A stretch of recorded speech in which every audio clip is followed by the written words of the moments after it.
തുടർച്ചയായിട്ട് നടക്കുന്ന 1350ാമത്തെ ക്ലാസ്സാണിന്ന്.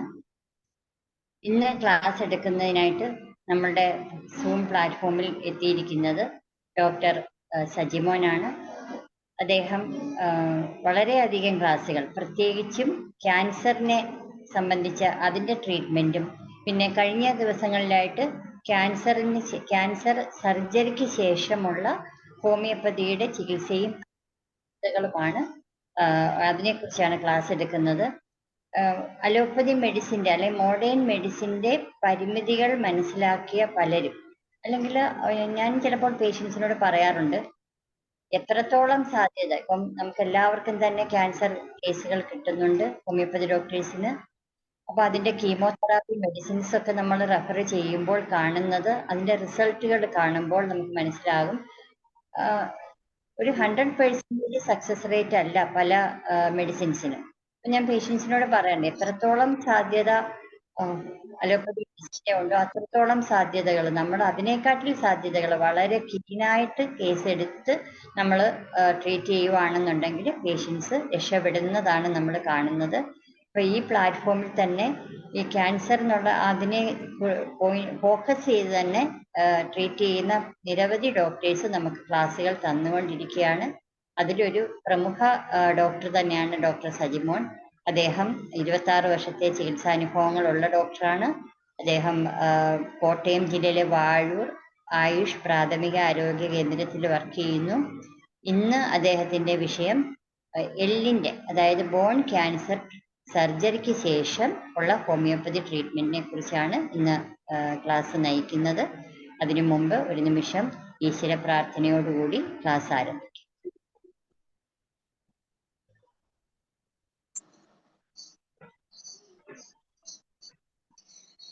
Class എടുക്കുന്നതിനായിട്ട് doctor സജിമോനെ വളരെ സ്നേഹത്തോടെയും ആദരവോടെയും ക്ഷണിക്കുകയാണ്. സജിമോൻ ഡോക്ടറെ. Thank you doctor. ക്ലാസ് IFEHന്റെ ഇന്നത്തെ ക്ലാസ്സില് ഒരിക്കൽ കൂടെ അവസരം തന്ന ധനേഷ് ഉൾപ്പെടെ എല്ലാവർക്കും നന്ദി രേഖപ്പെടുത്തുകയാണ്. നമ്മുടെ ഇന്നത്തെ ടോപ്പിക്ക് എന്ന് പറയുന്നത് അസ്ഥിയിലെ ക്യാൻസർ, അതിൻ്റെ പോസ്റ്റ് സർജിക്കൽ മാനേജ്മെന്റ് എന്ന വിഷയത്തെ പറ്റിയാണ്. നമ്മൾ ആദ്യം തന്നെ പറയുകയാണ്, എനിക്ക് എൻ്റെ എക്സ്പീരിയൻസില് ബോൺ ക്യാൻസർ പലപ്പോഴും ഒരു സെക്കൻഡ് മെറ്റാസ്റ്റാറ്റിക് ലെവലിലേക്കും സ്കെലിറ്റൽ മെറ്റാസ്റ്റാസിസ് ലെവലിലേക്കാണ് ഞാൻ കൂടുതൽ ട്രീറ്റ്മെന്റ് ചെയ്തിട്ടുള്ളത്. ഏകദേശം 25ഓളം കേസുകൾ ഞാൻ ഡീൽ ചെയ്തിട്ടുണ്ട്. അപ്പൊ അതിൻ്റെ ഒരു എക്സ്പീരിയൻസ് പ്രോട്ടോകോൾ എന്ന നിലയ്ക്കാണ് ഞാൻ ഈ ക്ലാസ് നിങ്ങളുടെ മുമ്പിൽ സമർപ്പിക്കുന്നത്.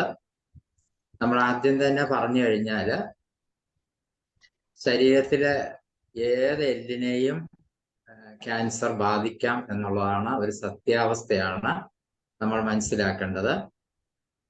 അപ്പൊ കൂടുതലും നമുക്ക് രോഗലക്ഷണമായിട്ട് അനുഭവപ്പെടുന്നത് എല്ലിന്റെ വേദന, വീക്കം, ക്ഷീണം, വിളർച്ച തുടങ്ങിയ ലക്ഷണങ്ങളായിട്ടായിരിക്കും പ്രാഥമികമായിട്ട് രോഗികളിൽ കണ്ടുവരുന്നത്. എന്നാൽ ഇന്നത്തെ ആധുനിക യുഗത്തിൽ ഇതൊരു വലിയ ഒരു പ്രശ്നമൊന്നുമല്ല. ക്യാൻസർ ചികിത്സയിൽ നമ്മൾ കൃത്യതയോടുകൂടി രോഗനിർണയം നടത്താനുള്ള എല്ലാ സംവിധാനങ്ങളും ഇന്ന് നമുക്ക് ലഭ്യമാണ്. അതുകൊണ്ട് ഇന്ന് ഇതൊന്നും ഒരു വലിയ ഒരു ആഘാതം മനുഷ്യരുണ്ടാക്കുന്നില്ല എന്നുള്ളത് തന്നെയാണ് സത്യാവസ്ഥ. എന്നാലും സ്വാഗത സിംഗ് പറഞ്ഞതുപോലെ തന്നെ ഹോമിയോപ്പതി കൊണ്ട് മാത്രം ചികിത്സിക്കാൻ താല്പര്യമുള്ള ഒട്ടനവധി ജനങ്ങൾ ഇന്ന് നമ്മുടെ രാജ്യത്തുണ്ട്. അപ്പൊ അതിൻ്റെ ഒരു ഇന്റർവെൻഷൻ എപ്പോഴും നമ്മൾ മനസ്സിലാക്കേണ്ടതായിട്ടുണ്ട്. അതുകൊണ്ടാണ് ഈ ക്ലാസ്സിന് സധൈര്യം തുനിയേണ്ടി വരുന്നത്. നമുക്ക് ക്യാൻസർ ചികിത്സയിൽ അസ്ഥിയിലെ ക്യാൻസറിനെ പറ്റി പറയുകയാണെങ്കിൽ, ക്യാൻസർ 2 വിധമാണ് ഉള്ളത്. ഒന്ന് പ്രൈമറി ബോൺ ക്യാൻസർ, അതുപോലെ സെക്കൻഡറി ബോൺ ക്യാൻസർ.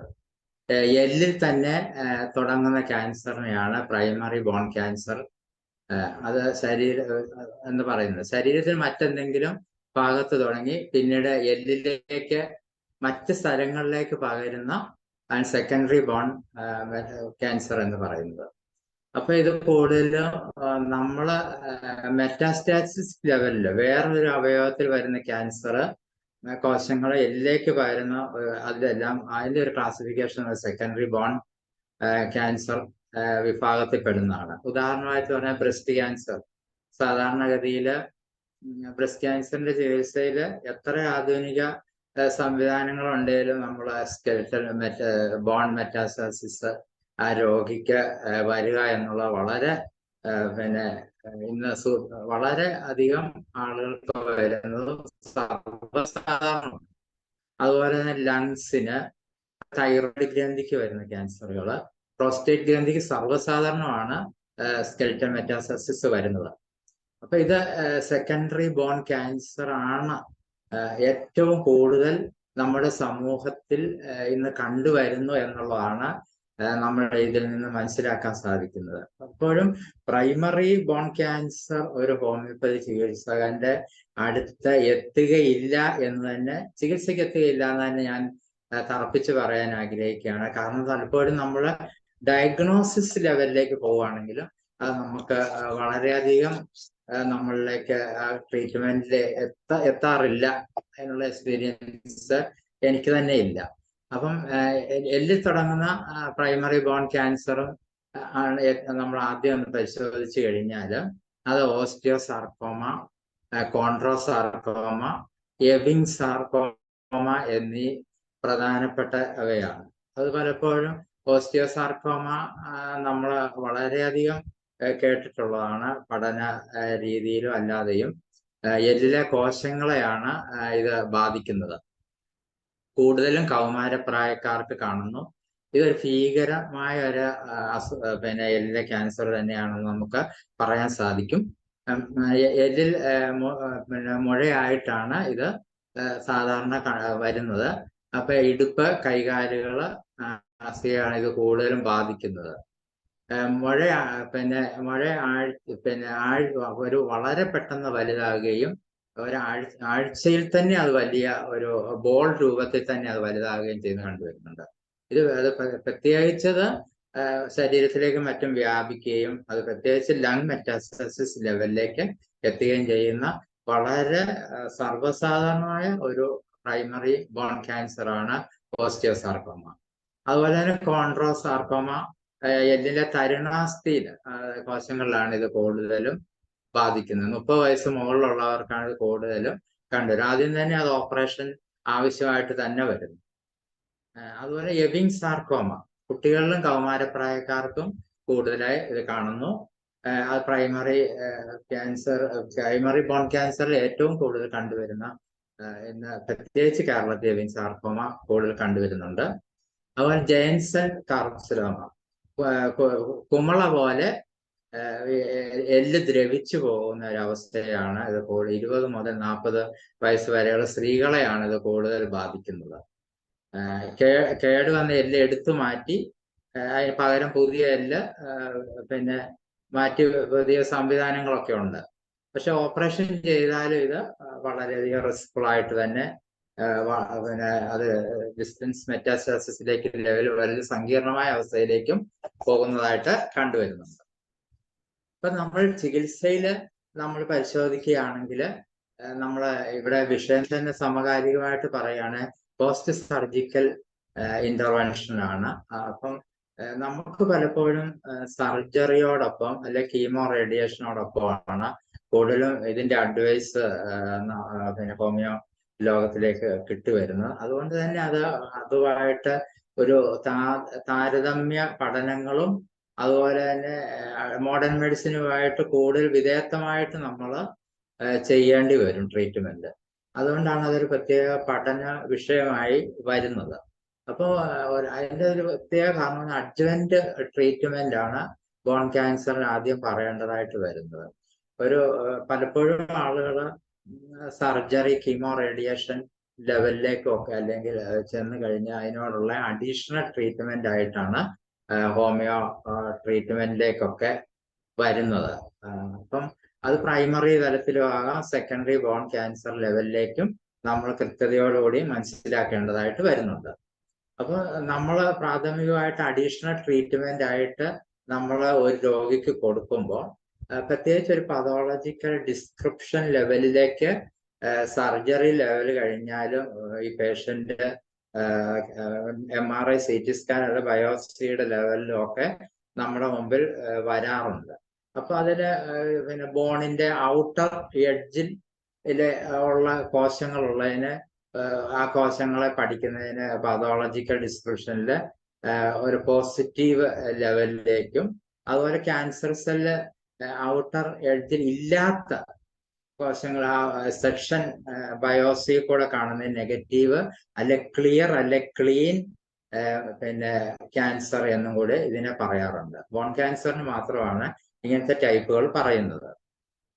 പ്രത്യേകിച്ച് ഞാൻ ആദ്യം പറഞ്ഞ പോലെ തന്നെ അഡീഷണൽ ട്രീറ്റ്മെന്റ് ആണെങ്കിലും ആ ലെവൽ അഡ്ജുവന്റ് ട്രീറ്റ്മെന്റ് ലെവൽ നമ്മളെടുത്ത് വരുമ്പോൾ ഒരു എസിഷണൽ വൈഡ് എസിഷൻ ചെയ്തായിരിക്കും ഈ രോഗി പലപ്പോഴും ഹോമിയോ ഡോക്ടറൊക്കെ അടുത്തെത്താറുള്ളത്. ഈ വൈഡ് എസിഷൻ ചെയ്യുമ്പോൾ ഒരുപക്ഷെ കീമോ റേഡിയേഷൻ ലെവൽ വെയിറ്റ് ചെയ്യുന്ന രോഗികളായിരിക്കും. ആ സമയത്തും നമ്മുടെ അടുത്ത് വരാറുണ്ട്. അത് പ്രത്യേകമായിട്ട് നമ്മൾ നോട്ട് ചെയ്യേണ്ട കാര്യങ്ങളാണ്. അതുപോലെ ഇതൊക്കെ പ്രൈമറി ക്യാൻസറിനാണ് ഏറ്റവും കൂടുതൽ മുൻതൂക്കം നൽകുന്ന ഒരു ക്ലാസിഫിക്കേഷൻ. എന്നാൽ സെക്കൻഡറി ബോൺ ക്യാൻസറിന് പലപ്പോഴും ഓസ്റ്റിയോലൈറ്റിക് ലെവലിൽ ഓസ്റ്റിയോബ്ലാസ്റ്റിക് ലെവലിൽ ഡിവൈഡ് ചെയ്തിട്ടുണ്ട്. അപ്പൊ അത് പലപ്പോഴും ഓസ്റ്റിയോലൈറ്റിക് എന്ന് പറഞ്ഞാൽ ആ bone break down of bone എന്നാണ് അതിൻ്റെ അത് പറയുന്നത്, ആ മീനിങ്. മൈലോമ കേസിലും അതുപോലെ തന്നെ ക്രോണിക് പ്രോസ്റ്റേറ്റിസിനും ഒക്കെ ഈ ഓസ്റ്റിയോലൈറ്റിക് ഡിസ്ക്രിപ്ഷൻ വരാറുണ്ട്. അതുപോലെ തന്നെ ഓസ്റ്റിയോബ്ലാസ്റ്റിക്, അതായത് ഓസ്റ്റിയോബ്ലാസ്റ്റിക് എന്ന് പറയുമ്പോൾ ബോൺ ഫോമിംഗ് ആണ് അവിടെ വരുന്നത്. അത് അതിന്റെ സെൽസിന്റെ ഒരു ക്യൂബോയിഡൽ സെൽസ് ആയിരിക്കും അത് കൂടുതലും സെഷണൽ ബയോപ്സിയിൽ കണ്ടുവരുന്നത്. അപ്പൊ അത് കൂടുതലും പിന്നെ മറ്റ് പല ക്യാൻസർ, തൈറോയിഡ് ക്യാൻസറിനും ഒക്കെ ഈ ഓസ്റ്റിയോബ്ലാസ്റ്റിക് സെക്കൻഡറി ലെവലില് ഒരു ഹിസ്റ്റോപതോളജിക്കൽ ലെവലില് നമുക്ക് കാണാറുണ്ട്. അത് അഡ്ജവന്റ് തെറാപ്പിയിൽ നമ്മൾ മനസ്സിലാക്കേണ്ട കുറെ പോയിന്റ്സുകളാണ് ഈ പറഞ്ഞത്. എന്നാൽ മെയിൻ്റനൻസ് തെറാപ്പി അത് ഓൺഗോയിങ് ട്രീറ്റ്മെന്റ്. അപ്പം before surgery, during surgery and after surgery ലെവലില് നമ്മൾ ഒരു ട്രീറ്റ്മെന്റിന് മുതിരുമ്പോൾ എൻ്റെ ഒരു കാഴ്ചപ്പാടാണ് ഞാനിവിടെ പറയാൻ ഉദ്ദേശിക്കുന്നത്.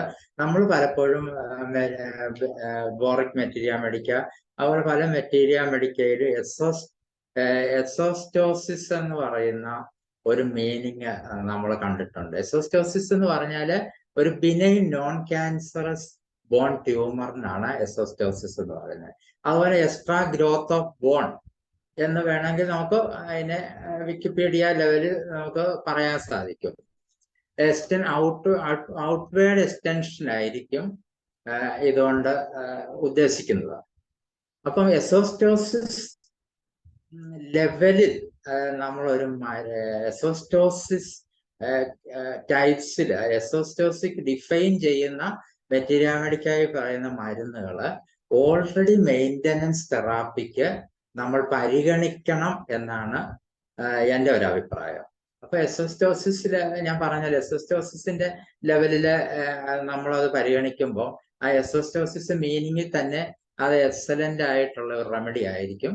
അതുപോലെ തന്നെ അത് ട്യൂമർ റെമഡി ആയിരിക്കും. അതുപോലെ ഡിസ്ട്രക്റ്റീവ്നെസ്സിനെ തടയുന്ന, അതുപോലെ ക്യാരീസിനെ ഒക്കെ തടയാൻ കഴിവുള്ള ഒരു ഔഷധമായിരിക്കും.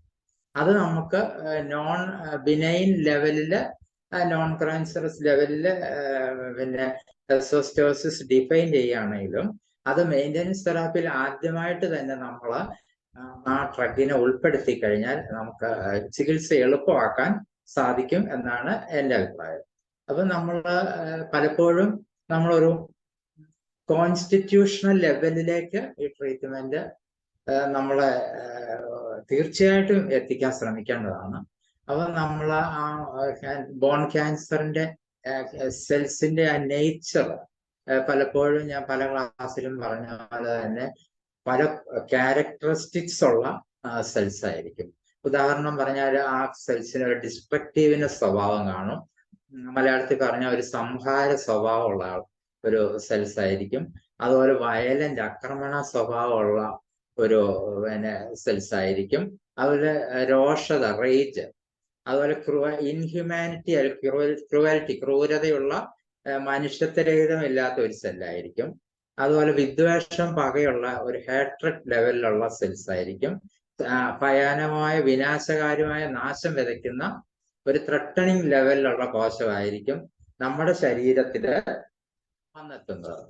അപ്പൊ ഇതിനെ കൈകാര്യം ചെയ്യുന്നതിനുള്ള ലെവലിലുള്ള ഞാൻ മോളിൽ പറഞ്ഞ പോലെ എസോസ്റ്റോസിസ് ലെവലിൽപ്പെട്ട എല്ലാ മരുന്നുകളും ഹോമിയോപ്പതി ലെവലില് മെറ്റീരിയ മെഡിക്കയില് സവിശേഷതയുള്ള മരുന്നുകൾ ഏതാനും ഉണ്ട്. അപ്പം നമ്മള് വില്യം ബോറിക്സ് ഒക്കെ ഡിസ്ക്രൈബ് ചെയ്യുന്നത് പോലെ തന്നെ എസോസ്റ്റോസിസ് ഡിനോട്ട്സ് ചെയ്യുന്ന മരുന്നുകൾ എന്ന് പറഞ്ഞാൽ നമ്മൾ കൂടുതലും കണ്ടുവരുന്നത് തൂജ ഓക്സിഡന്റാലിസ് ആണ്. ഓറം മെറ്റാലിക്ക ഉണ്ട്. കൽക്കേരിയ ഗ്രൂപ്പിൽ കൽക്കേരിയ കാർബ, കൽക്കേരിയ ഫ്ലോറേറ്റ ഉണ്ട്. അതുപോലെ ഹെക്ലാലാവ. ഇതാണ് പ്രകടമായിട്ട് കണ്ടുവരുന്ന എസോസ്റ്റോസിസ് ഡിഫൈൻഡ് ഡ്രഗുകൾ. അപ്പൊ ഈ ക്യാരക്ടറിസ്റ്റിക് സെൽസ് പോലെ ഡിനോട്ട് ചെയ്യുന്ന മരുന്നുകളാണ് ഇത്രയെന്ന് കൂടുതൽ നമ്മൾ പഠനത്തിൽ മനസ്സിലാക്കാൻ സാധിക്കും. സജിമ ഡോക്ടറെ ഒരു കാര്യം പറഞ്ഞു, മെഡിസിൻ പറയുമ്പം അതിന്റെ പൊട്ടൻസിയും കൂടെ ഒന്ന് പറഞ്ഞു പോയെങ്കിൽ ഉപകാരമായിരുന്നു. അല്ല, അതൊക്കെ വരുന്നേ ഉള്ളൂ മാഡം, വരുന്നേ ഉള്ളൂ. ശരി, ഓക്കെ. മാനേജ്മെന്റ് വരുന്നതേ ഉള്ളൂ കേട്ടോ. ഓക്കെ. അടുത്ത എസോസ്റ്റോസിസ് ലെവലിൽ ഞാൻ ആദ്യം പറഞ്ഞത് തൂജ ഓക്സിഡന്റാലിസ് എന്ന മരുന്നാണ്. ഈ തൂജ ഓക്സിഡന്റാലിസ് മരുന്ന് പലപ്പോഴും നമ്മൾ പല ക്ലാസ്സുകളിലും ക്യാൻസർ ക്ലാസ്സുകളിലൊക്കെ വളരെ റോയലായിട്ട് പറഞ്ഞിട്ടുള്ളതാണ്. എന്നാലും നമ്മളൊരു കീനോട്ടായിട്ട് പറഞ്ഞു കഴിഞ്ഞാൽ അത് സൈക്കോട്ടിക് റിയാക്ഷൻ മോഡായിരിക്കും.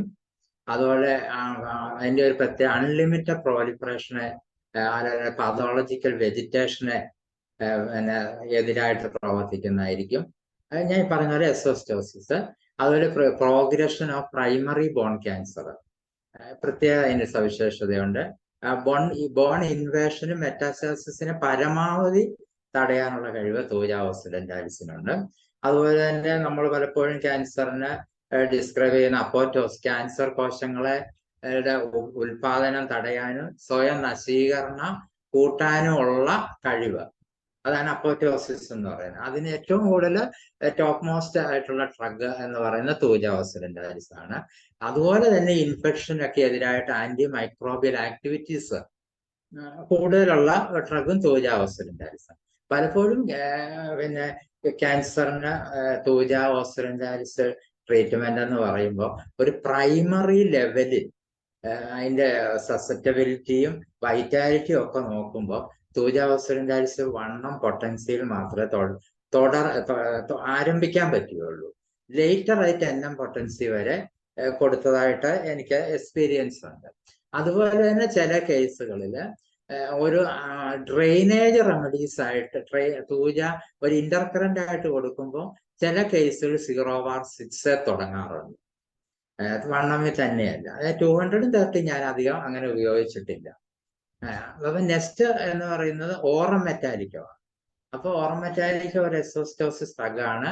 അതുപോലെ തന്നെ ഓസ്റ്റൈറ്റിസ്, പെരിയോസ്റ്റൈറ്റിസിനും ഒക്കെ നല്ല മരുന്നുകളാണ്. അപ്പൊ ജനറൽ ട്യൂമർ റെമഡിയും കൂടാണ് ഓറം മെറ്റാലിക്ക. അപ്പൊ നമ്മളതൊക്കെ പലപ്പോഴും മെറ്റീരിയ മെഡിക്കയില് വളരെ വർഷങ്ങളോളായിട്ടും പഠിക്കുന്ന ഓരോ കാര്യങ്ങളാണ് ഇതൊക്കെ. അതുപോലെ കൽക്കേരിയ ഗ്രൂപ്പിലുള്ള ഡ്രഗ് കൽക്കേരിയ കാർബോണിക്കവും കൽക്കേരിയ ഫ്ലോറോട്ടവും വളരെയധികം അതിന്റെ സവിശേഷതകൾ കണക്കിലെടുത്ത് ഈ പ്രൈമറി ബോൺ ക്യാൻസറിന് നമ്മൾ കൊടുക്കാൻ വളരെ പര്യാപ്തമായ ഡ്രഗുകളിലൊന്നാണ്.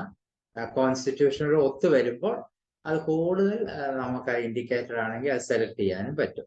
അതുപോലെ ഹെക്ലാലാവ നമ്മുടെ ഡോക്ടേഴ്സ് വളരെ സർവ്വസാധാരണമായിട്ട് തന്നെ കൊടുക്കാറുള്ളതാണ്. അതുപോലെ സിലീഷ്യ, മെഡോറിന്, ആഴ്സനിക് ആൽബം, ബെല്ലഡോണ, ഇത്രയും മരുന്നുകളാണ് ഒരു കോൺസ്റ്റിറ്റ്യൂഷണൽ ആസ്പെക്റ്റിൽ കൂടുതൽ ഫസ്റ്റ് റാങ്ക് ആയിട്ട് കിട്ടുന്നത്.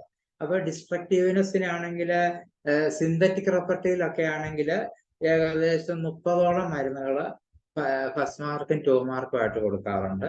വയലന്റ്, അതുപോലെ തന്നെ ക്രൂവൽറ്റി, ഇതിനൊക്കെ പ്രത്യേകമായിട്ട് തന്നെ വേറെ മരുന്നുകൾ, ഉദാഹരണമായിട്ട് ഹൈപ്പറിക്കം വരുന്നുണ്ട്, ടറന്റുല ഹിസ്പാനിക്കം കൂടുതലായിട്ട് നമ്മൾ കണ്ടുവരും, ഈവൻ കോൾച്ചിക്കം, കൊളോസിന്ത്, ഇങ്ങനെ ഡിഫറൻഷിയേറ്റ് ചെയ്ത കോൺസ്റ്റിറ്റ്യൂഷണൽ ലെവലിലേക്ക് വന്ന വേറെ മരുന്നുകളും കിട്ടാറുണ്ട് എന്നുള്ളതാണ് സത്യം. എന്നാൽ കോൺസ്റ്റിറ്റ്യൂഷണൽ ആസ്പെക്റ്റിൽ നമ്മൾ ഒരു ട്രീറ്റ്മെന്റ് പറഞ്ഞില്ലെങ്കിൽ അതൊരു വളരെ ഒരു, അതുപോലെ തന്നെ കോൺസ്റ്റിറ്റ്യൂഷണൽ ലെവലിൽ ചെല്ലുമ്പോൾ നമുക്കൊരു ടോപ്പ് മോസ്റ്റ് റാങ്ക് ഉള്ള ഒരു കൺട്രോളിങ് മരുന്ന് നമുക്ക് ലഭ്യമാകും എന്നുള്ള സംശയമില്ല. ഇതുപോലുള്ള കാര്യം, പ്രത്യേകിച്ച് bone cancer survival rate 5 years ആണ്.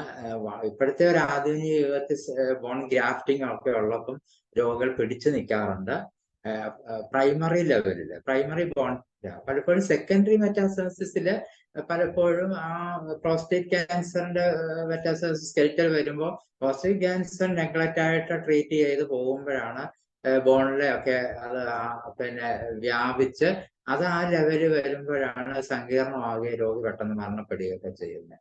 എന്നാൽ വളരെ ഇപ്പോഴത്തെ ഒരവസ്ഥയിൽ വളരെയധികം ലൈഫ് എക്സ്പെക്ടൻസി കൂട്ടാൻ ഏകദേശം പിന്നെ 60% ബോൺ ക്യാൻസറിന് സാധിക്കും എന്നുള്ളത് സംശയമൊന്നുമില്ല. അടുത്ത പറയാ ഓങ്കെസ്ട്രാവെറ എന്ന് പറയുന്ന ഒരു മരുന്നുണ്ട്. അത് കാരണം നമ്മൾ നേരത്തെ പറഞ്ഞ പോലെ തന്നെ ലോങ് ബോൺസിനെ, ക്യാരീസിനെ പ്രിവെന്റ് ചെയ്യാൻ ഓങ്കെസ്ട്രാവെറ, അത് മദർ ടിഞ്ചർ ആണ് അത് ഉപയോഗിക്കുന്നത്. പലപ്പോഴും ഇതുപോലുള്ള ക്യാരീസിനെ തടയണമെങ്കിൽ ഏകദേശം 20 തുള്ളി വരെ 3 നേരം കൊടുത്താലേ അത് കൃത്യതയോടെ വർക്ക് ചെയ്യുകയുള്ളൂ. പ്രത്യേകിച്ച് ഓങ്കെസ്ട്രാവെറയുടെ ആൽക്കലോയിഡ് വളരെയധികം പ്രയോജനകരമാണ്, പ്രത്യേകിച്ച് ബോണില്, പ്രത്യേകിച്ച് ഷോൾഡർ ബോൺസിൽ ഏറ്റവും കൂടുതൽ അഫക്റ്റ് ചെയ്യുന്ന മരുന്നാണ്. അതുപോലെ നീ ജോയിൻസില് ഒക്കെ ഓങ്കെസ്ട്രാവെറ പലപ്പോഴും ഒരു ബയോസിന്തസിസ് ലെവലിലേക്ക് വർക്ക് ചെയ്യുന്ന മരുന്നാണ്. അതുപോലെ ബിറ്റ്സ ഒറേലേറ്റ, അതൊരു ബോൺ മെറ്റാസാസിനെ കറക്റ്റ് ചെയ്യുന്ന വേറൊരു മദർ ടിഞ്ചറാണ് ബിറ്റ്സ ഒറേലേറ്റ. പിന്നെ ഒരു ടോപ്പ് മോസ്റ്റ് മദർ ടിഞ്ചർ എന്ന് പറയുന്ന ബോസ്വെല്ലിയ സെറേറ്റ ആണ്.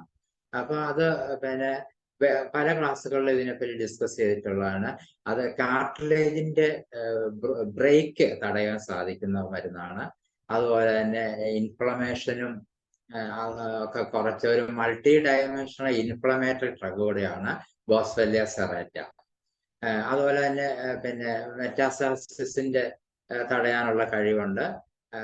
അതുപോലെ ബ്ലഡ് മെറ്റാസ്റ്റാസിസിലേക്ക് അത് സ്പീഡ് കുറയ്ക്കാനുള്ള കഴിവുണ്ടെന്നാണ് പുതിയൊരു കണ്ടുപിടുത്തം ബോസ്വെല്ലിയ സെറേറ്റയുടെ. പ്രത്യേകിച്ച് ഫൈറ്റോകെമിക്കൽ റിസർച്ചിലൊക്കെ അത് കണ്ടുവരുന്നുണ്ട്. റയർ കേസിൽ ഞാനത് കൊടുത്തിട്ടുള്ളതാണ്. അതുപോലെ തന്നെ നമുക്ക് സുപരിചിതമായ, പലപ്പോഴും ഡിസ്ക്രിപ്റ്റ് ചെയ്യാത്ത ഒരു മരുന്നാണ് അലോവെറ. പ്രത്യേകിച്ച് ബോൺ ക്യാൻസറിന് വളരെ പ്രാമുഖ്യമുള്ള ഒരു മരുന്നാണ് അലോവെറ മദർ ടിഞ്ചർ. അപ്പൊ അതിന് പ്രത്യേകിച്ച് പറഞ്ഞ സയന്റിഫിക് ലെവലിൽ സെൽ പ്രോലിഫറേഷനെ ഇൻഹിബിറ്റ് ചെയ്യാനുള്ള കഴിവുണ്ട്. അതുപോലെ നേരത്തെ പറഞ്ഞ പോലെ സ്വയം നശീകരണ പ്രവണതയോ അതുപോലെ തന്നെ അതിനുള്ള അപ്പോറ്റോസിസ് ലെവലിലേക്കുള്ള റോൾസ് അലോവെറയ്ക്ക് ബോണിൽ നല്ല കഴിവുള്ള മരുന്നാണ്. അതുപോലെ പ്രത്യേകിച്ച് ട്രിഗേഴ്സ്, ബോൺ ക്യാൻസറിന്റെ ട്രിഗേഴ്സ് ആയ അൾട്രാവയലറ്റ് റേസ്, അതുപോലെ റേഡിയേഷൻസ്, അത് ഹൈ ബീംഡ് സൺലൈറ്റ്, ഇതിൽ നിന്നൊക്കെ വന്ന് ബോൺ ക്യാൻസർ വരുന്ന കേസുകളിലൊക്കെ അലോവെറ വളരെയധികം പ്രയോജനം ആകാറുള്ളതാണ് ഇന്റർനാഷണൽ ജേർണലുകളിലൊക്കെ കണ്ടുവരുന്നത്. അതുപോലെ തന്നെ അലോവെറയുടെ ഒരു പ്രത്യേകത എന്ന് പറഞ്ഞാൽ ഓട്ടോലോഗസ് ബോൺ ഗ്രാഫ്റ്റ്, അതായത് ഒരു വ്യക്തി ബോൺ റിപ്പയറും അതുപോലെ തന്നെ ഓസ്റ്റിയോ ഇൻഡക്ഷൻ, ഓസ്റ്റിയോ കണ്ടക്ടിവിറ്റിക്കും ഒക്കെ ആ പ്രോപ്പർട്ടി ഒക്കെ കഴിവുള്ളതാണ് അലോവെറ. അതിൻ്റെ അകത്തുള്ള അസറ്റൈലേറ്റഡ് പോളിമനൈസ് എന്ന് പറയുന്നത്, അതൊക്കെ നമ്മള് പിന്നെ ഗൂഗിളിലൊക്കെ അടിച്ചു നോക്കിയാൽ കാണാം. അത് പലപ്പോഴും ഒരു ബോൺ പിന്നെ കട്ട് ചെയ്ത് മറ്റു സ്ഥലത്തേക്ക് അടുത്ത സൈറ്റിലേക്ക് ഗ്രാഫ്റ്റ് ചെയ്യുമ്പോൾ അതിന് വരുന്ന കോംപ്ലിക്കേഷനും അതിന്റെ ഫിക്സേഷനെ ഒക്കെ സഹായിക്കാൻ കഴിവുള്ളത്, പ്രത്യേകിച്ച് ക്യാൻസർ കേസിൽ സഹായിക്കുന്ന മരുന്നാണ് അലോവെറ, മദർ ടിഞ്ചർ. പിന്നെ അടുത്തൊരു പോപ്പുലർ ബോൺ ക്യാൻസർ റെമഡിയാണ് റൂട്ട ഗ്രേവിയോളക്സ്. പലപ്പോഴും ഇത് സെക്കൻഡറി ബോൺ ക്യാൻസറിനാണ് നമുക്ക് ഉപകരിക്കുന്നത്. കോളോറക്ടൽ ക്യാൻസർ, പ്രോസ്റ്റേറ്റ് ക്യാൻസർ, അതുപോലെ തന്നെ ഇൻറ്റസ്റ്റിനൽ ക്യാൻസർ, തൈറോയിഡ് ക്യാൻസർ, ഇങ്ങനെയുള്ളതിൽ നിന്ന് സെക്കൻഡറി മെറ്റാസ്റ്റൈഡ്, സ്കെലിറ്റൽ മെറ്റാസ്റ്റൈഡ്സ് വരുന്ന കേസിനൊക്കെ റൂട്ട ഞാൻ വളരെയധികം ആളുകൾക്ക് കൊടുത്തിട്ടുള്ള പ്രയോജനമുള്ള മരുന്നുകളാണ്. അതുപോലെ അതിൻ്റെ ഒരു പ്രത്യേകത എന്ന് പറഞ്ഞാൽ ട്യൂമർ സപ്രസർ, ജീൻ സപ്രസർ ആണിത്. P53 ഒക്കെ ആക്ഷനുള്ള മരുന്നാണ്. അതുപോലെ അപ്പോറ്റോസിസ് ഡ്രഗാണ്. അതുപോലെ തന്നെ ലങ് മെറ്റാസ്റ്റാസിസിലേക്ക് ബോൺ ക്യാൻസർ കടക്കുമ്പോൾ ആസ്മ മീഡിയേറ്റഡ് ലങ് ഇൻഫ്ലമേഷൻ വന്നുള്ള ആ വിമിഷ്ടങ്ങൾ രോഗി പെട്ടെന്ന് ശ്വാസകോശത്തിൽ ഇൻവോൾവ് ചെയ്യുമ്പോൾ യാതൊരു പ്രയോജനവും ഇല്ല. കാരണം എയർ ടേക്സും അതുപോലെ തന്നെ വൈറ്റൽ കപ്പാസിറ്റി ഒക്കെ നഷ്ടപ്പെട്ടിരിക്കുമ്പോൾ റൂട്ട വളരെയധികം പ്രയോജനമാണെന്ന് ബോറിക്ക് തന്നെ പറയുന്നുണ്ട്. അപ്പൊ അങ്ങനെ ഒരു regular asthma mediated lung inflammation, പ്രത്യേകിച്ച് ക്യാൻസർ മെറ്റാസ്റ്റസിന് ഏറ്റവും നല്ല മരുന്നാണ് റൂട്ട ഗ്രേവിയോളോ. അതുപോലെ തന്നെ ഞാൻ നേരത്തെ പറഞ്ഞ റൂട്ട ഒരു സ്കെലിറ്റൽ മെറ്റാസ്റ്റസിസ് കണ്ണിങ് ആയിട്ട് തന്നെ നമ്മൾ ഓർത്ത് തൂജ പോലെ തന്നെ ഒരു കേസ് വന്നാൽ അത് റൂട്ട എന്തുകൊണ്ട് തൽക്കാലം ആലോചിച്ച് കൂടാ എന്നുകൂടി നമ്മൾ ചിന്തിക്കേണ്ടതായിട്ട് വരുന്ന ഒരു മരുന്നാണത്. അതുപോലെ തന്നെ ചില കേസിൽ നമ്മൾ ഓരോ ഇന്റർകറന്റ് ആയിട്ട് സ്കെലിറ്റൽ സിസ്റ്റത്തിൽ ഈ മെറ്റാസ്റ്റസിസ് കൺട്രോൾ ചെയ്യാൻ ഒരു DNA മ്യൂട്ടേഷൻ കൺട്രോൾ ചെയ്യാൻ ചിലപ്പോൾ നമുക്ക് ഉപകരിക്കുന്ന ഒരു മരുന്നാണ് പൈപ്പർ ലോങ്കം. പൈപ്പർ റെമഡിയിലുള്ള പൈപ്പർ ലോങ്കം മദർ, ഇതെല്ലാം മദർ ടിഞ്ചേഴ്സ് ആണ് ഏറ്റവും കൂടുതൽ നമ്മൾ ഉപയോഗിക്കുന്നത്. അതുപോലെ തന്നെ ഹൈലി ഡോസ് ആയിട്ട് ഒരിക്കലും ക്യാൻസർ കേസിന് കൊടുക്കാൻ പാടില്ല. 20 തുള്ളി താഴെയൊക്കെ കൊടുത്താൽ തന്നെ അത് വർക്ക് ചെയ്യും. പ്രത്യേകിച്ച് കീമോ റേഡിയേഷൻ തെറാപ്പിയുടെ ഒപ്പം തന്നെ. അതുപോലെ തന്നെ വെയിറ്റ് ചെയ്യുന്ന പേഷ്യൻസിന് സർജറി കഴിഞ്ഞ ഉള്ള കേസ്, സർജറി ഉപേക്ഷിച്ച കേസുകളിലെല്ലാം ഈ റൂട്ടയും തൂജയും വളരെയധികം പ്രയോജനം ചെയ്യുന്നതായിട്ട് കണ്ടുവരുന്നുണ്ട്. അതുപോലെ തന്നെ നമുക്ക് വളരെ പ്രമുഖമായ ഒരു മരുന്നാണ് അബ്രോട്ടേനം. അബ്രോട്ടേനം 6, 30, 200, 1M ഇതെല്ലാം നല്ലപോലെ വർക്ക് ചെയ്യുന്നതാണ് ഏത് കേസിലും. അബ്രോട്ടേനത്തിന്റെ ബോറിക്ക് തന്നെ മെറ്റാസ്റ്റാസിസ് എന്ന് പറഞ്ഞങ്ങ് നിർത്തിയിരിക്കുകയാണ് അതിന്റെ ഒരു ഡിസ്ക്രിപ്ഷൻ. അപ്പോൾ അതിനെപ്പറ്റി വലിയ ഒരു സ്റ്റഡി ധരിക്കുമ്പോൾ ലിംഫോബ്ലാസ്റ്റിക് ലുക്കീമിയയ്ക്ക് സജസ്റ്റ് ചെയ്യാവുന്ന ഏറ്റവും നല്ലൊരു മരുന്നാണ് അബ്രോട്ടേനം. അതുപോലെ MCF7 ലൈൻ എന്ന് പറയും, ബ്രസ്റ്റ് ക്യാൻസറിൽ നിന്ന് സങ്കീർണമായിട്ട് സ്കെലിറ്റൽ മെറ്റാസ്റ്റാസിസ് വന്നു കഴിഞ്ഞാൽ അബ്രോട്ടേനം ചിന്തിക്കേണ്ടതാണ്. അതുപോലെ തന്നെ ലങ്ങിലേക്ക് ക്യാൻസർ അഫക്ട് ചെയ്ത് കഴിഞ്ഞാൽ പ്ലൂറസി ഉൾപ്പെടെയുള്ള പ്രത്യേകിച്ച് സർജറിക്ക് ശേഷം എക്സുഡേറ്റീവ് പ്ലൂറോസിസ് ഡെവലപ്പ് ചെയ്യുന്ന കേസിലും കോളോറക്ടൽ ക്യാൻസറിനും ബ്രസ്റ്റ് ക്യാൻസറിനും ഒക്കെ മെറ്റാസ്റ്റാസിസ് ലെവലില് സ്കെലിറ്റൽ മെറ്റാസ്റ്റാസിസ് വരുന്ന സമയത്ത് അബ്രോട്ടേനത്തിനെ മറക്കുവാൻ പാടുള്ളതല്ല. അതാണ് അത് പിന്നെ കൂടുതലും പറയാനുള്ളത്. അപ്പം പിന്നെ അതിൻ്റെ അത് വേറെ ഒരു ടിപ്പിക്കലായിട്ട് നമുക്ക് മനസ്സിലാക്കേണ്ട ഒരു കീനോട്ട് ടിപ്പ് എന്ന് പറയുന്ന കൽക്കേരിയ ആഴ്സനിക്കം എന്ന് പറയുന്ന മരുന്നാണ്. പ്രത്യേകിച്ച് ബോൺ ക്യാൻസറിന് HB ലെവലും RBCയും കൂടുന്ന സമയത്ത് കൽക്കേരിയ ആഴ്സനിക് വളരെയധികം പ്രയോജനം ചെയ്യാറുണ്ട്. പിന്നെ അതുപോലെ തന്നെ കൽക്കേരിയ ആഴ്സിന്റെ ഒരു പ്രത്യേകത എന്ന് പറഞ്ഞാൽ ഇൻഫ്ലമേറ്ററി പ്രൊഡക്റ്റ്, അതായത് ആംബ്യൂട്ടേഷൻ ലെവലിലും പിന്നെ അതുപോലെ തന്നെ ഇൻഫ്ലമേറ്ററി പ്രോഡക്ട്സ് പിന്നെ അബ്സോർബ് ചെയ്യാനുള്ള പ്രത്യേകിച്ച് വെരി ഇമ്പോർട്ടൻ്റ് ആയിട്ടുള്ള ഒരു പോയിന്റ് ആണ്. പലപ്പോഴും ആ ഇൻഫ്ലമേഷൻ ഒക്കെ ഡിലേ ആകുന്ന കേസിൽ നമ്മളൊക്കെ ആംബ്യൂട്ടേഷൻ ലെവൽ വരുമ്പോൾ അലിയൻസിപ്പ ഒക്കെ ആയിരിക്കും ഓർമ്മ വരുന്നത്. അതൊരു ന്യൂറോളജിക്കൽ ലെവലിൽ അത് വളരെ ആഫ്റ്റർ ആംബ്യൂട്ടേഷൻ ഹീൽ ചെയ്ത് കഴിഞ്ഞ് ന്യൂറാൾജിയ വസ്റ്റംപ് ആഫ്റ്റർ ആംബ്യൂട്ടേഷൻ എന്ന് പറയുന്ന പോലെ തന്നെ ഒരു പോസ്റ്റ് സർജിക്കൽ ലെവലില് ആ ഇൻഫ്ലമേറ്ററി ഡിപ്പോസിറ്റ്സ് അതിനെ പിന്നെ റിമൂവ് ചെയ്യാൻ അബ്സോർബ് ചെയ്യാനുള്ള കൽക്കേരിയ ആഴ്സനിക് ഉള്ളതാണ്. അത് വളരെയധികം പ്രയോജനം ചെയ്യുന്നതുമാണ്. അതുപോലെ തന്നെ പിന്നെ വേറൊരു മരുന്നാണ് നമ്മളെ ഏറ്റവും സുപരിചിതമായ മരുന്ന് കൽക്കേരിയ ഫോസ്ഫോറിക്കം. ഇതുപോലെ ബോൺ ഡെൻസിറ്റിയെയും അനീമിയായ ഉള്ളത് സപ്പോർട്ടീവായിട്ട് നമ്മൾ കൊടുക്കണം. അനീമിയയുടെ ഏത് ഡ്രഗിനുള്ള ഏത് പെർമറ്റാണേലും ലെസിത്തിനാണേലും പിന്നെ എക്സ്റേ ആണേലും ഇതൊക്കെ കൊടുക്കുമ്പോൾ കൽക്കേരിയ ഫോസും കൂടെ കൊടുക്കുകയാണെങ്കിൽ അതിനെ സപ്പോർട്ട് ചെയ്യാനുള്ള കഴിവുണ്ട്. പിന്നെ ഒരു വളരെ പ്രമുഖമായ പതോളജിക്കൽ ഡെറിവേറ്റീവ്സിലുള്ള വേറൊരു മരുന്നാണ് കോൺജിയോളിനം. CONCHIOLINUM. കോൺജിയോളിനം വളരെ പ്രമുഖമായ മരുന്നാണ്. പലപ്പോഴും റയറായിട്ട് ഉപയോഗിക്കുന്ന സുപരിചിതമായിട്ട് തന്നെ അവൈലബിൾ ആയ മരുന്നാണ്. അത് പലപ്പോഴും ബോണിന്റെ ഓസ്റ്റൈറ്റിസിനും അതുപോലെ പഴുപ്പ് കുറയ്ക്കാൻ പൈമിയ അതുപോലെ ആ ബോണിന്റെ ആ ഗ്രാഫ്റ്റ് ഞാൻ നേരത്തെ തന്നെ പറഞ്ഞ പോലെ തന്നെ ആ എക്സിഷൻ ലെവലിൽ ബോണിന്റെ എൻഡിൽ പ്രവർത്തിക്കുന്ന ഒരു മരുന്നാണ്. പിന്നെ അതുപോലെ സെപ്റ്റിസീമിയ ലെവലില് നമ്മളിപ്പം പൈറോജനും പിന്നെ ഈവൻ ഗൺ പൗഡർ വരെ ഓസ്റ്റിയോമൈലൈറ്റിസിനൊക്കെ കൊടുക്കുകയാണ്. അപ്പം കോൺജിയോളിന് ഒരു CA ബോണിനാണ് നമ്മൾ ഒരിക്കലും മറക്കാൻ പാടില്ല. കോൺജിയോളിന് വളരെ വളരെ പ്രമുഖമായ ഒരു മരുന്നാണ് കോൺജിയോളിനം എന്ന് പറയുന്നത്. അപ്പൊ ഈ ക്യാൻസർ റിലേറ്റഡിന്റെ ഏതായ നമ്മൾ സുപരിചിതമായ മദർ ടിന്നുകളെ നമ്മൾ ഒരിക്കലും പിന്നെ മറക്കാൻ പാടില്ല. അപ്പൊ അതിന്റെ ഒരു ലെവൽ എന്ന് പറയുന്നത് നമ്മൾ പിന്നെ നമുക്കൊരു പ്രൈമറി ലെവലില് അല്ല സെക്കൻഡറി ലെവലില് അതൊരു ഇൻട്രോഗേഷൻ ലെവലിലും ഒക്കെ നമ്മൾ കൊടുക്കേണ്ടി വന്നാൽ ഈ പതോളജിക്കൽ ആസ്പെക്റ്റിൽ മരുന്നുകൾ കൊടുത്തു കഴിഞ്ഞാൽ വളരെയധികം ഫലപ്രദമായി ബോൺ ക്യാൻസറിലൊക്കെ കണ്ടുവരുന്നുണ്ട്. അതുകൊണ്ട് തന്നെയാണ് ഇത് പ്രത്യേകമായിട്ട് വിസ്മരിച്ചുകൂടാ എന്ന് പറയേണ്ടതായിട്ട് വരുന്നത്. പിന്നെ നമ്മൾ അടുത്ത ഒരു ടോപ്പിക് എന്ന് പറഞ്ഞാൽ ക്യാൻസർ റിലേറ്റ് ബോൺ കോംപ്ലിക്കേഷൻസ് ആണ്. അപ്പൊ സർജിക്കൽ ലെവലിലാണേലും കീമോ റേഡിയേഷൻ ലെവലിലാണേലും നമ്മൾ അഭിമുഖീകരിക്കുന്ന വളരെ അധികമായ പ്രശ്നങ്ങളുണ്ട് ബോൺ ക്യാൻസറിന്. അത് നമ്മൾ സർവ്വസാധാരണമായിട്ട് വളരെയധികം നമ്മൾ മനസ്സിലാക്കേണ്ട ഒരു വസ്തുത തന്നെയാണ്. പാലിയേറ്റീവ് കെയർ കൈകാര്യം ചെയ്യുന്നവർക്കും ഈ ടോപ്പിക്ക് വളരെയധികം ഉപകാരപ്പെടുന്നതായിരിക്കും. പ്രത്യേകിച്ച് ആദ്യം വന്നാൽ ബോൺ പെയിൻ ആണ്. കൂടുതലും ബോൺ പെയിൻ എന്ന് പറയുന്നത് നമ്മളെ അക്യൂട്ട് കേസിൽ പ്രൈമറി ബോൺ ക്യാൻസർ, പ്രത്യേകിച്ച് എവിൻ സാർക്കോമയ്ക്കൊക്കെ വളരെ കോൺട്രോസാർക്കോമയ്ക്കൊക്കെ വളരെയധികം പെയിൻഫുൾ ആണ്. മൾട്ടിപ്പിൾ മൈലോമ അതിനോട് അസോസിയേറ്റ് ചെയ്തുള്ള ബോൺ പെയിനൊക്കെ സിവിയർ പെയിനാണ്.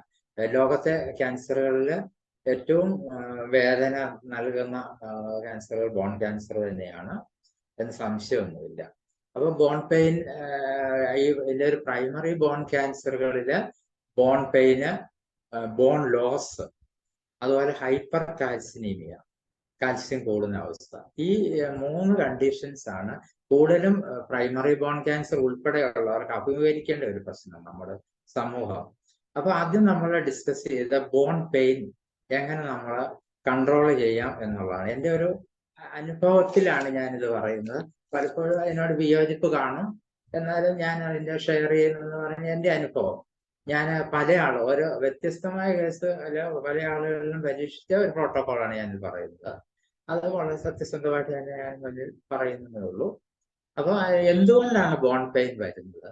അത് സെല്ലിങ് ഉണ്ടാകാം, അതുപോലെ മൂവ്മെന്റ്, അതുപോലെ തന്നെ നമുക്ക് ടയേർഡ്നെസ് കൂട്ടിക്കഴിഞ്ഞാൽ ഒരു ആൻസിലറ്റിക് ബോൺ പെയിൻ കൂടും.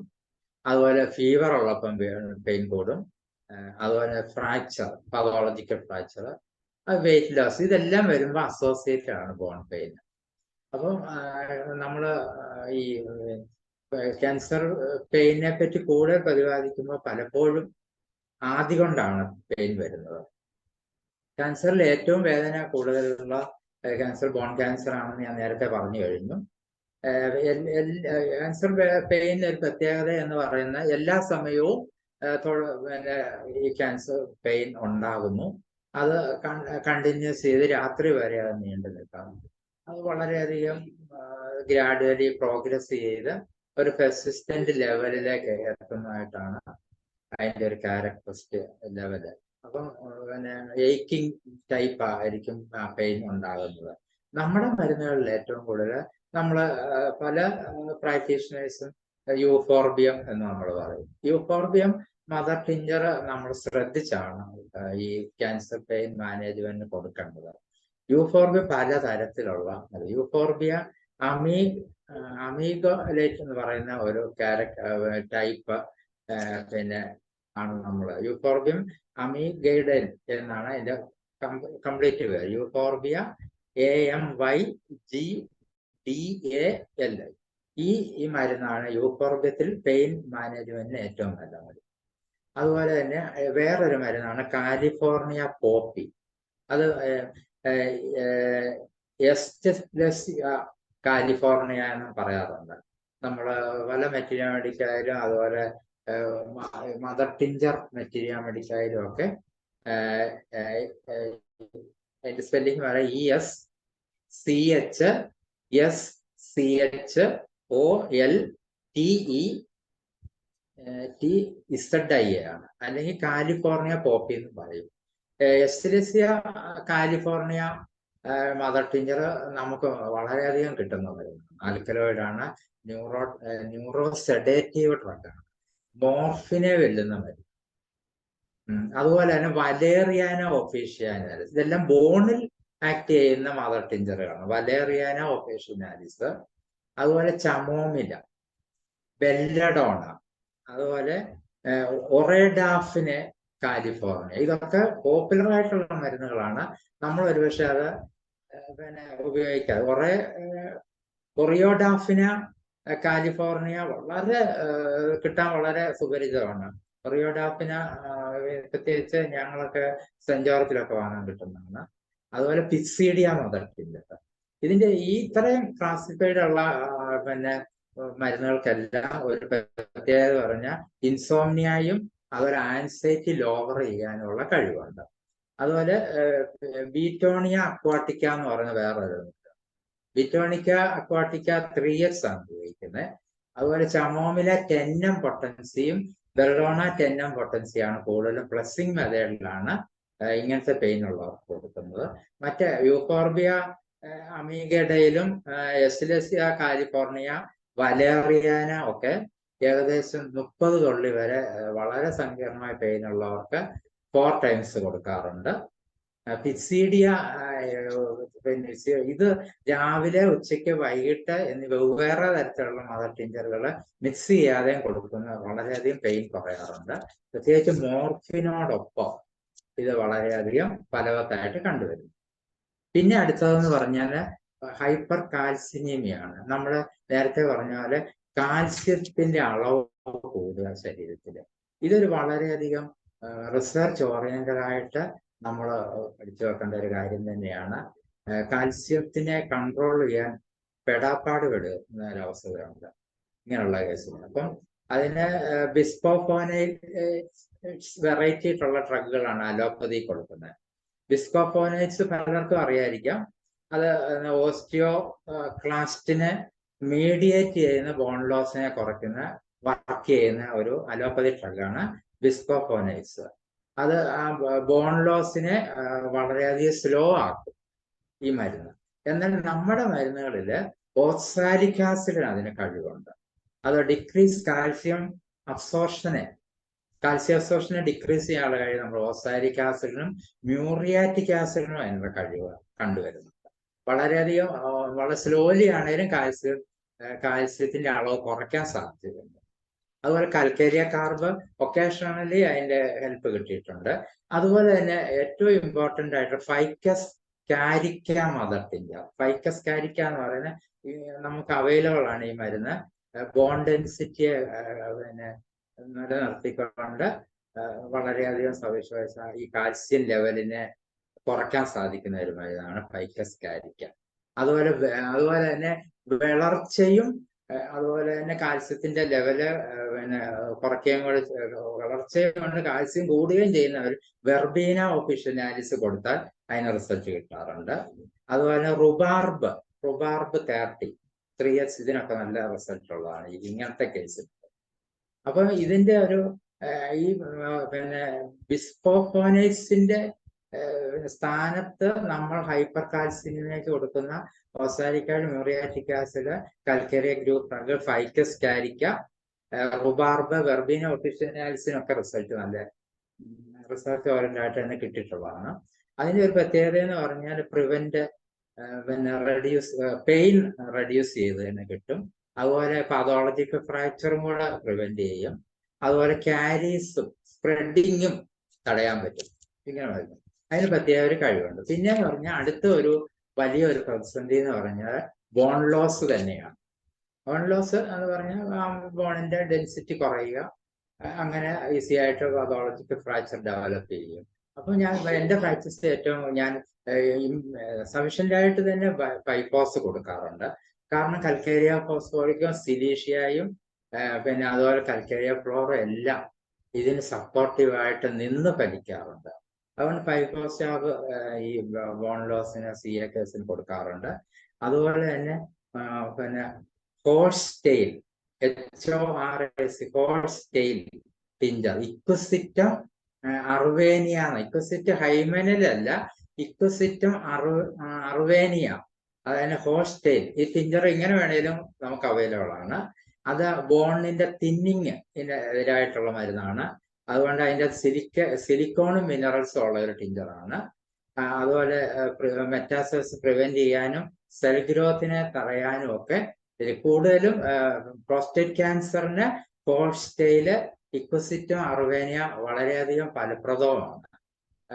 സ്കെൽറ്റൽ മെറ്റാസ്റ്റസിസ് ഉള്ള പ്രോസ്റ്റേറ്റ് ക്യാൻസറിന് ഇക്വസിറ്റം അർവേനിയ, ഇക്വസിറ്റം ഹൈമനിലല്ല അർവേനിയ, അത് ഹോഴ്സ് ടെയിൽ എന്ന് പറയും ടിഞ്ചർ വളരെയധികം ഫലപ്രദമാണ്. പിന്നെ എന്നാൽ വേറൊരു മിറാക്കിൾ എന്ന് പറഞ്ഞാല് ബോൺ ലോസിനും പോസ്റ്റ് സർജിക്കലും ആഫ്റ്റർ സർജിക്കലിലും വളരെയധികം കോംപ്ലിക്കേഷൻ, പെയിനും അതുപോലെ തന്നെ കുറയ്ക്കുന്ന ഏറ്റവും വലിയൊരു കഴിവ് ഓസ്റ്റിയോ ആർത്രൈറ്റിക് നോസോഡുകളിലെ ഏറ്റവും നല്ല OAN വളരെയധികം വർക്ക് ചെയ്യുന്നുണ്ട്. അതുപോലെ കാർസിനോസിനും ഇന്റർവെൽ ആയിട്ട് കൊടുത്തു കഴിഞ്ഞാൽ പെയിനും അതുപോലെ തന്നെ അതിന് ഡെൻസിറ്റി മെയിൻറ്റെയിൻ ചെയ്യാനുള്ള ഒരു കഴിവുണ്ട്. ഇത്രയൊക്കെയാണ് നമ്മൾ ഒരു കുറഞ്ഞ സമയം കൊണ്ട് CA പിന്നെ ബോണിനെ പറ്റി നമ്മുടെ ഒരു മാനേജ്മെന്റ് ഡിസ്കഷൻ എൻ്റെ എക്സ്പീരിയൻസ് ലെവലിൽ എനിക്ക് ഷെയർ ചെയ്യാൻ പറ്റിയത്. ബാക്കി നമുക്ക് ഡിസ്കഷനിലേക്ക് കടക്കാവുന്നതാണ്. ഡോക്ടറെ താങ്ക് യു.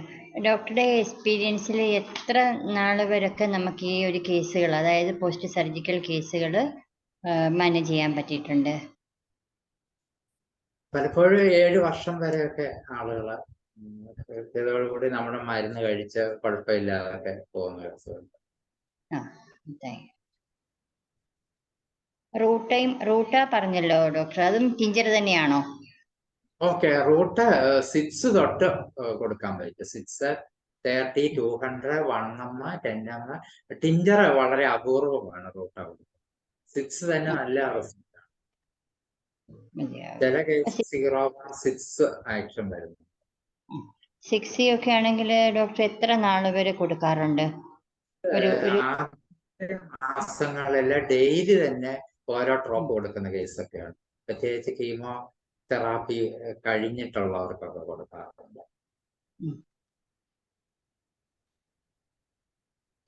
ഡെയിലി കൊടുത്തിട്ട് പിന്നെ അതിന്റെ ഒരു ആക്ഷൻ അറസ്റ്റ് ചെയ്തെന്ന് തോന്നുമ്പോഴാണോ പിന്നെ സ്ലോ അല്ലേ?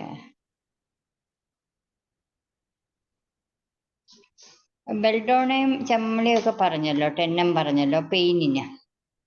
അപ്പൊ അതും റിപ്പീറ്റ് ചെയ്താണോ ഡോക്ടർ കൊടുക്കാറുള്ളത്? പ്ലസിംഗ് മെത്തേഡിലാണ് അത് കൂടുതലും കൊടുക്കുന്നത്. അപ്പൊ അത് റിപ്പീറ്റഡ് ഡോസ് തന്നെയാണ്. അതുകൊണ്ട് തന്നെ പെയിൻ നിൽക്കാറുണ്ട്. പലപ്പോഴും ക്യാൻസർ പെയിന്റെ ഒരു പ്രത്യേകത, ബോൺ പെയിന് അത് പെട്ടെന്ന് മരുന്ന് റെസിസ്റ്റ് ചെയ്യുന്നു. അപ്പൊ ആ മരുന്ന് മാറ്റി മാറ്റി കൊടുക്കേണ്ടി വരും. ഒരു ക്ലാസിഫൈഡ് ഡ്രഗുകൾ മാറ്റി മാറ്റി നമുക്ക് കൊടുക്കേണ്ടി വരും. ഹെക്ലാലാവിയോ സജി ഡോക്ടറെ? ഹെക്ലാലാവ പിന്നെ വളരെ റയറായിട്ട് അത് കൊടുക്കും. എസോസ്റ്റോസിസ് ക്ലാസിഫിക്കേഷൻ വരുന്നതുകൊണ്ട് പലപ്പോഴും ഔട്ട് ഓഫ് ഗ്രോത്തിന് കോൺസ്റ്റിറ്റ്യൂഷനിലൊക്കെ റെമഡി കണ്ടെത്തുന്നവരെ ഒരു ലെവലിൽ ഞാൻ കൊടുക്കാറുള്ളൂ ഹെക്ലാലാവ. എക്ലാലേവ ഏത് പൊട്ടൻസി കൊടുക്കും? 3x അതോ 6x?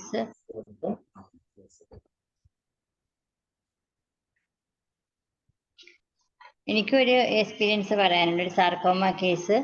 ഞാനത് കുറെ ഡോക്ടർ മ്യൂട്ടാണോ? കേൾക്കുന്നില്ല. ഇപ്പൊ കേക്കാം. എക്ലാലേവയുടെ ഞാൻ കേട്ടില്ലായിരുന്നു പൊട്ടൻസി. എക്ലാലേവ വളരെ റെയറായിട്ട് ഞാൻ കൊടുത്തിട്ടുള്ളൂ. ആ ക്ലാസിന്റെ ലെവലിൽ ഞാൻ പറഞ്ഞതേ ഉള്ളൂ. എനിക്കൊരു കേസ് പറയാനുള്ളത് സാർക്കോമ കേസാണ്.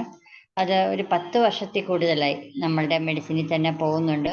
അപ്പം ഇതിന്റെ കൂടെ തന്നെ ഒരു ഞാൻ ആദ്യം ഒരു ക്ലാസ്സിൽ ഇവിടെ ഈ പ്ലാറ്റ്ഫോമിൽ പറഞ്ഞിട്ടുണ്ട്. അപ്പൊ അത് ഞാൻ കണ്ട എന്ന് പറഞ്ഞു കഴിഞ്ഞാല് പിന്നെ ഒരു ഗ്രോത്ത് വന്നിട്ട് അത് എന്തെങ്കിലും ഒരു സാഹചര്യത്തിൽ ഒരു ചെറിയ സർജറി ചെയ്താൽ അത് വീണ്ടും അങ്ങ് വലുതാകും. അപ്പൊ ഞാനിങ്ങനെ ഏതെങ്കിലും ഒരു മെഡിസിൻ ഉണ്ടല്ലോ എന്ന് ഓർത്തത് റെഫർ ചെയ്ത് വന്നപ്പം ഇന്നോപ്പറബിൾ എന്നും പറഞ്ഞൊരു റൂബ്രിക്കാണ്ട് കുപ്രം സൾഫ് കൊടുത്തു സജി ഡോക്ടറെ. കുപ്രം സൾഫ് ഞാൻ 1 ആണ് കൊടുക്കുന്നത്. അപ്പൊ അത് മെഡിക്കേറ്റ് ചെയ്താണ്. അതിന്റെ കൂടെ നമ്മുടെ തൂജ, അങ്ങനെ അതൊരു കോളിഫ്ലവർ ലൈക്ക് ഗ്രോത്ത് ആയിരുന്നു. അപ്പൊ തൂജ 10M വരെ ഞാൻ കൊടുക്കുന്നത്. അപ്പൊ ഡോക്ടറും അത് പറഞ്ഞല്ലോ 10M വരെ പോകുന്നുണ്ടെന്നുള്ളത്. 10 വർഷത്തിൽ കൂടുതലായി ആ കുട്ടി. പക്ഷെ മാരേജ് ചെയ്തില്ല എങ്കിലും ആ കുട്ടിയുടെ കാലിലാണ് വന്നിരിക്കുന്നത്. ആ കാലുകൊണ്ട് തന്നെ ആ കുട്ടി നടക്കുന്നു. ആംബ്യൂട്ടി ചെയ്യേണ്ട ഒരു കേസ് ആയിരുന്നു. പക്ഷെ എന്നാലും നമ്മുടെ നല്ലൊരു റിസൾട്ട് ആയിരുന്നു. നമുക്കൊരു സന്തോഷം തോന്നും അത്.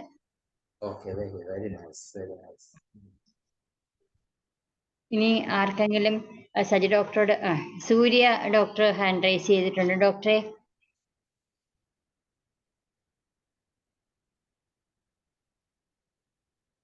അൺമ്യൂട്ട് ചെയ്യുക സൂര്യ ഡോക്ടറെ. ശരി, ചോദിച്ചോളൂ. ഡോക്ടറെ, റൈറ്റ് ഡിസ്റ്റൽ ഫീമർ എൻഡിലുള്ള ഓസ്റ്റിയോസാർക്കോമ, കൺവെൻഷൻ ഓസ്റ്റിയോസാർക്കോമ എന്നാണ് പറഞ്ഞിരിക്കുന്നത്. 18 വയസ്സുള്ള കുട്ടി. ഇപ്പൊ കണ്ടുപിടിച്ചതേ ഉള്ളൂ. കണ്ടുപിടിച്ചിട്ട് ഇപ്പൊ ജസ്റ്റ് ഒരു 4 months ആവത്തേ ഉള്ളൂ. അതിന് സ്പെസിഫിക് ആയിട്ട് എന്തെങ്കിലും മെഡിസിൻ ഉണ്ടോ ഡോക്ടറെ? അങ്ങനെ ഹലോ, 18 വയസ്സുള്ള കുട്ടി. ഇപ്പൊ പെട്ടെന്ന് കുട്ടി കളിക്കാൻ പോയപ്പോ മുട്ടുവേദന വന്ന് അങ്ങനെ മെഡിസിൻ, നമ്മൾ മുട്ടുവേദനയ്ക്ക് മെഡിസിൻ കഴിച്ച് മാറാതെ പിന്നെ നോക്കിയപ്പോഴാണ് ഇപ്പൊ ഡിസ്റ്റൽ എൻഡ് ഓഫ് ഫീമറിൽ ഓസ്റ്റിയോസാർക്കോമ ആണെന്ന് കൺഫേം ചെയ്തത്. കൺവെൻഷണൽ ഓസ്റ്റിയോസാർക്കോമ എന്നാണ് അവർ കൊടുത്തിരിക്കുന്നത്.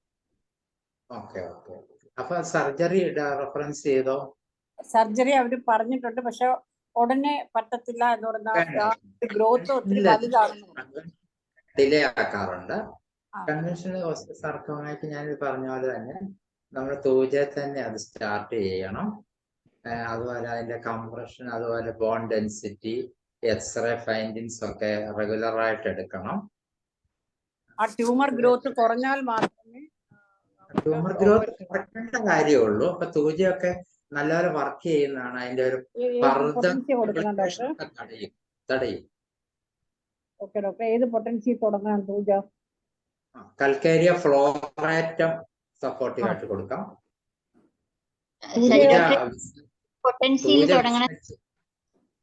തൂജ പൊട്ടൻസി പറയാമോ? തൂജ 1M തുടങ്ങാം.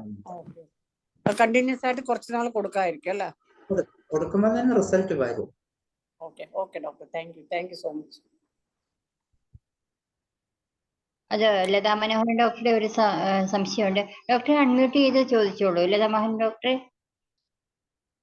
ഹാൻഡ് റൈസ് ചെയ്യുമോ?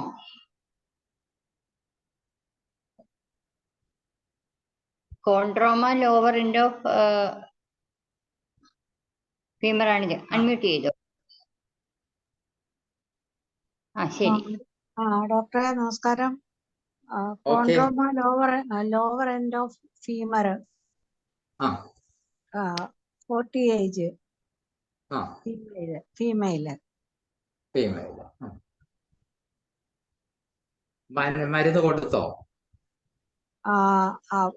ഇച്ചിരി ശോഷിപ്പ് കൂടെ ഉണ്ടായിരുന്നു. അപ്പൊ അബ്രോട്ടാനോ കൊടുത്തു. ഓറം മറ്റാണ് ആദ്യം തുടങ്ങിയത്. Very good.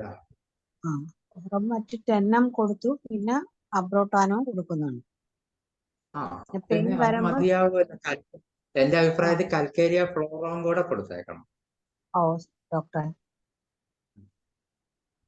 ശരി ഡോക്ടറെ, അത്രയും ഓക്കെ, മതിയാവും താങ്ക് അല്ലേ? യു. താങ്ക് യു ഡോക്ടറെ. മതിയായി. സജിമ ഡോക്ടറെ, എനിക്കൊരു സംശയം വീണ്ടും ഉണ്ട്. നമ്മൾ പൊതുവെ പതോളജിക്കൽ ചേഞ്ചസ് വരുമ്പം, അല്ല എനിക്ക് തന്നെ എക്സ്പീരിയൻസ്, ഞാൻ മുമ്പേ പറഞ്ഞ തൂജ 10M വരെ ഞാൻ കൊടുക്കുന്നുണ്ട്.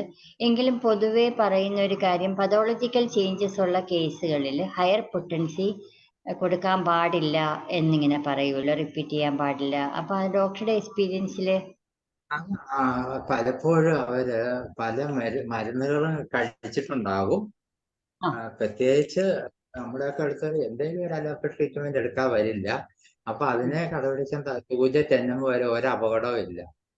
അതൊരു അന്നത്തെ ആളുകളുടെ സസെപ്റ്റബിലിറ്റി, നേച്ചറ്, അന്നത്തെ മോഡേൺ മെഡിസിന്റെ വ്യാപ്തി, ഇതെല്ലാം വെച്ചാണ് അന്ന് ഹനിമാൻ അങ്ങനെ ഒരു അഭിപ്രായപ്പെട്ടെന്നാണ് എനിക്ക് തോന്നുന്നത്.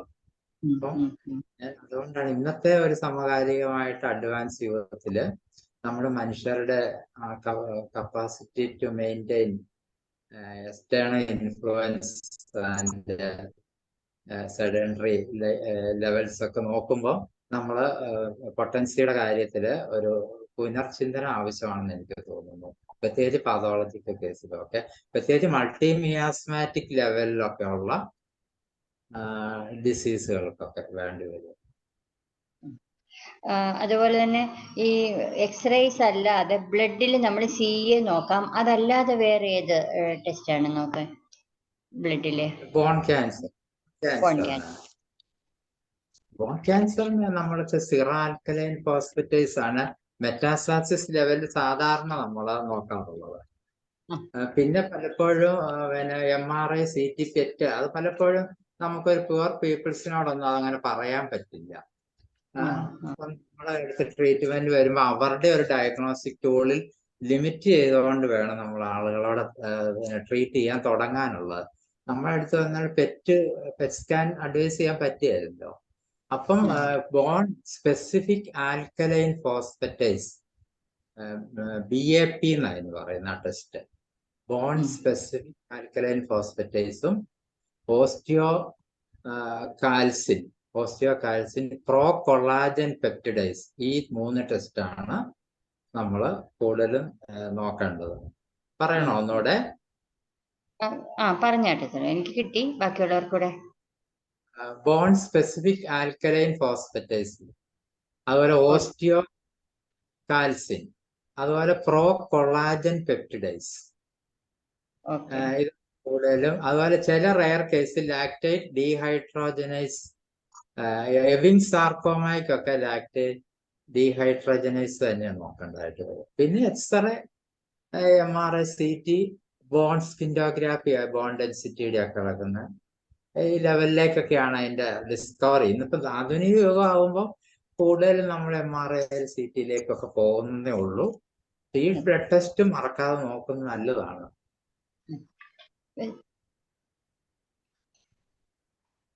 വേറെ ആർക്കെങ്കിലും? ഡോക്ടർ വീണ്ടും ഹാൻഡ് റൈസ് ചെയ്തിട്ടുണ്ട്.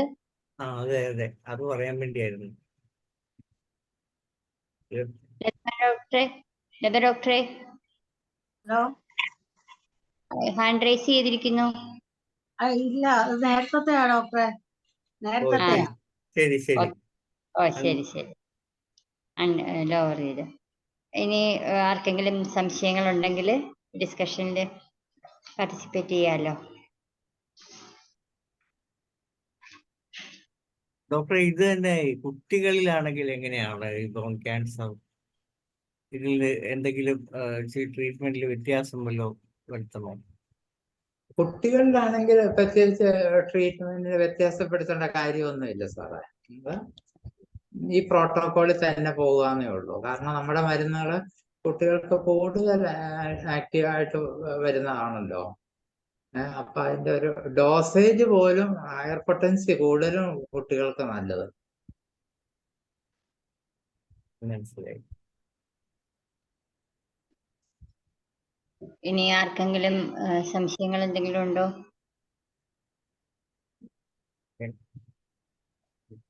എനിക്കൊരു കാര്യം പറയാനുണ്ട്. ഇപ്പം വീണ്ടും നമുക്ക് പനി, പ്രത്യേകിച്ച് ആലപ്പുഴ ജില്ലയിൽ H1N1 ഫീവർ ധാരാളം റിപ്പോർട്ട് ചെയ്യുന്നെന്നാണ് പേപ്പർ ന്യൂസുകൾ കാണുന്നത്. തന്നെയല്ല നമുക്കും കേസുകൾ കിട്ടി തുടങ്ങിയിട്ടുണ്ട്, അക്യൂട്ട് കേസുകൾ. അപ്പോൾ ഇപ്പോഴത്തെ എല്ലാവർക്കും അറിയാമല്ലോ, പബ്ലിക് ഹെൽത്ത് ആക്ടിൻ്റെ ഒരു നമ്മൾ ഇംപ്ലിമെൻ്റ് ആയില്ല എങ്കിലും പല ഡിസ്ട്രിക്റ്റുകളിലും പല പഞ്ചായത്തുകളിലും കമ്മിറ്റികൾ രൂപീകരിച്ചിട്ടുണ്ട്.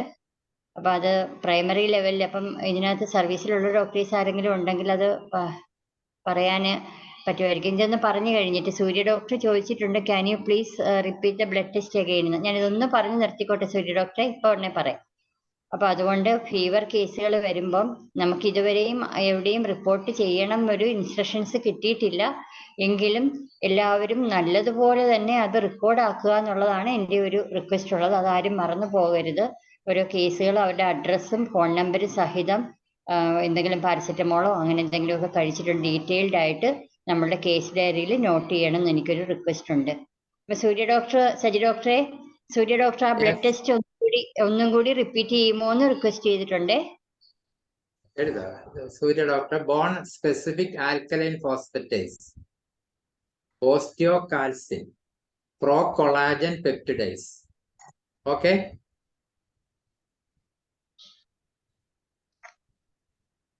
കേൾക്കാം? കേട്ടോ സൂര്യ ഡോക്ടറെ? കേൾക്കാം. യെസ്.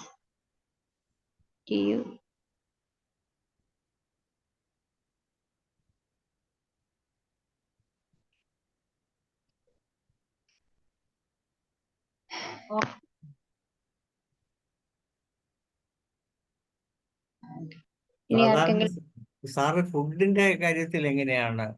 എന്തെങ്കിലും പ്രത്യേക അഡ്വൈസ് കൊടുക്കുമോ ഈ ബോൺ ക്യാൻസർ ഒക്കെ ഉള്ള ആൾക്കാർക്ക്?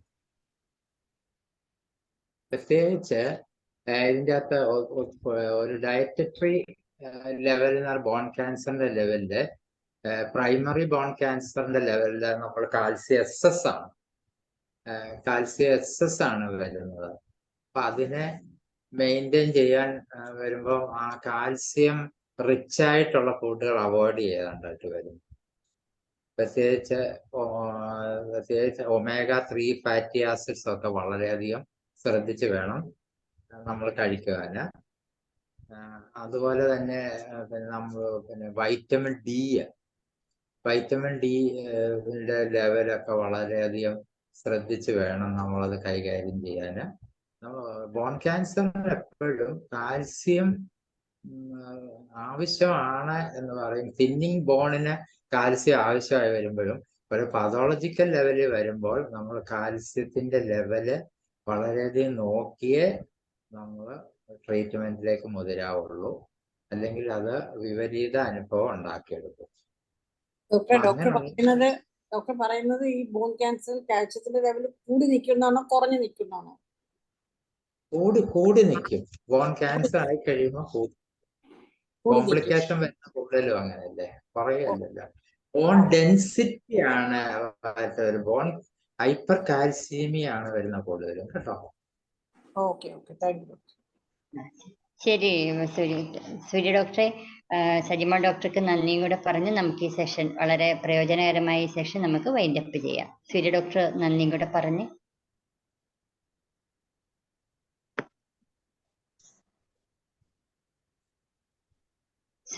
സൂര്യ ഡോക്ടർ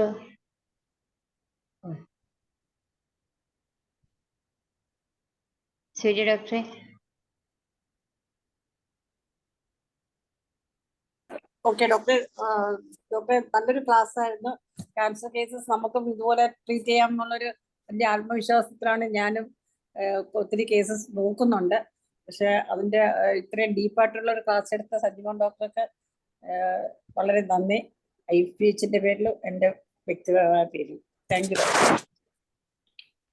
വളരെ പ്രയോജനകരമായ ഈ ക്ലാസ് നമുക്ക് ഇവിടെ അവസാനിപ്പിക്കാം. സജിമോൻ ഡോക്ടർക്കും ഈ പ്ലാറ്റ്ഫോമിൽ പങ്കെടുത്ത എല്ലാ ഡോക്ടർമാർക്കും വീണ്ടും നന്ദി പറഞ്ഞുകൊണ്ട് എല്ലാവർക്കും ഒരു ശുഭരാത്രി ആശംസയോടെ നിർത്തുന്നു. ഡോക്ടേഴ്സിനെ കാണുമ്പോഴാണ് നമുക്ക് ചെയ്യാമെന്ന ചെറിയൊരു ആത്മവിശ്വാസം വരുന്നത്, അല്ലേ ഡോക്ടർ? അതെ തീർച്ചയായും. നാളെ നമ്മോടൊപ്പം എത്തുന്നത് ഡോക്ടർ സദസ് ആയിട്ടാണ്.